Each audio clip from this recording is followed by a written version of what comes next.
learn today about the main idea of a story and how to find the supporting details.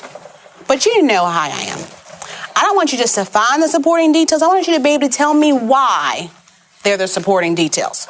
Because a true learner can not only state the facts, but they can defend it just like an attorney could defend you too. So here we go.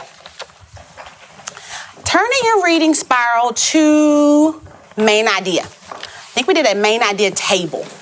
Main idea. Find that main idea table, or you may have drawn a main idea chair. I left that option up to you. A main idea table or a main idea chair. Take a few minutes to look over your notes and refresh your mind about what main idea is. Give me a thumbs up if you think you know what a main idea is. Thumbs up if you think you know. If you're not too sure, give me one in the middle. Okay, hands down. Some of my thumbs up people, what is a main idea? What's a main idea? Adrian. It's the big picture. It's the big thing the story is about. Okay. You also saw supporting detail on your spiral. What's a supporting detail? A supporting detail. Supporting detail. Olivia, what's a supporting detail?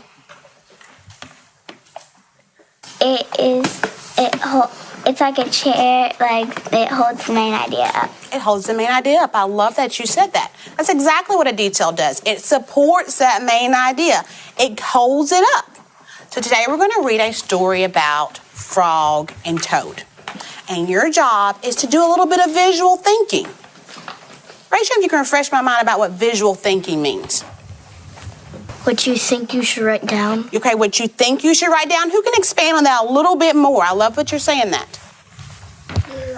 When you visual think, you write it down. You don't say it out loud, you write it down. I love that you said that. When I'm doing visual thinking, whatever I'm thinking, I don't say it out loud. I don't raise my hand. I write my thoughts down. Does my thought have to be a question? No. No, it doesn't have to be a question? Okay, what could it be then if it's not just a question? Em? It could be a statement, like... Exactly right. What you think. It just, like, it doesn't have to be a question. It could be like... It could just be a statement. It could be a comment. It could be a statement. Very good, Em. It could be what pops in my head. Because you know Miss Barbie at the movie theaters, what does she do all the time? Talk. Because when you're reading or watching something, you should be thinking the whole time. You shouldn't just be reading the words. You should be attaching meaning to it and thinking about it.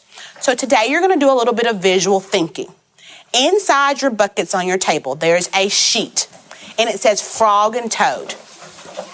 Please grab one sheet out of the bucket. Your job is to start doing your visual thinking when I say prowl.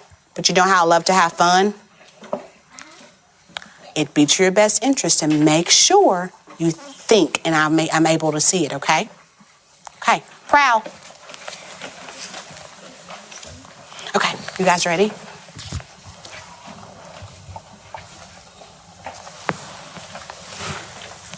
Remember, if you have an unfamiliar word to you, you can also search why they do spend more time in the water than on land. What made you write this down? I have a question for you, Addison. What is it?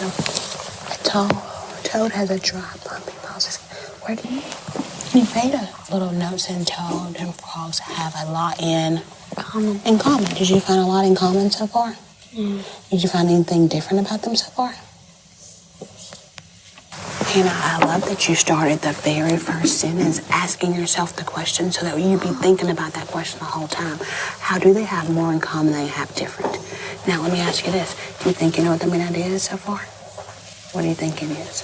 Frogs and toads actually have more in common than they have in differences. Have you found any details that support that yet? Throughout the story, anything that supports how they have things in common or support how they have things that are not in common? I truly enjoyed what I saw.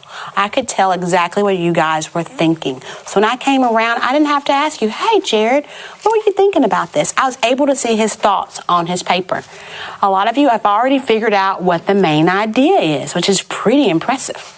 But right now, if you have not gotten to that point in your thinking process, I want you to take just a moment, and at the bottom of your paper, I want you to write down what you think the main idea is. At the bottom of your paper. This is just private time for you. What do you think the main idea of Frog and Toad is?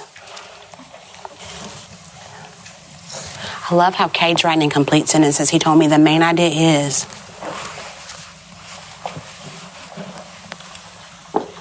Or am I going a little bit deeper in my discussion about frogs and toads?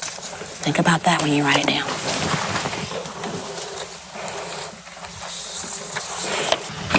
Most of the story tells you what frogs have in common and what frogs and toads have in common and what they don't have in common and how they do their thing. Excellent. Look back in the text for a minute and give me an exact detail that tells you exactly what they have different. Pick out one detail that tells me about a difference. It says frogs and toads actually have more in common than they have in differences. You found some things I had in common. Very good, very good. Saw some excellent main ideas as I was going around. I think we pretty much all have the same thought in mind. Let's talk about it real quick. Now, when I want to organize my thoughts, what's a good way to organize my thoughts when I'm talking about main idea? Isabella? A main idea web. A main idea web. Excellent idea, Isabella. Let me draw one of those. So we're going to label it frog and toad. And we know in the middle of our web, we always put the, think about it. Think about it. Tell me. Main idea. Excellent. You put the main idea in the center. I'm a volunteer to tell me what the main idea of my story is. The main idea of my story.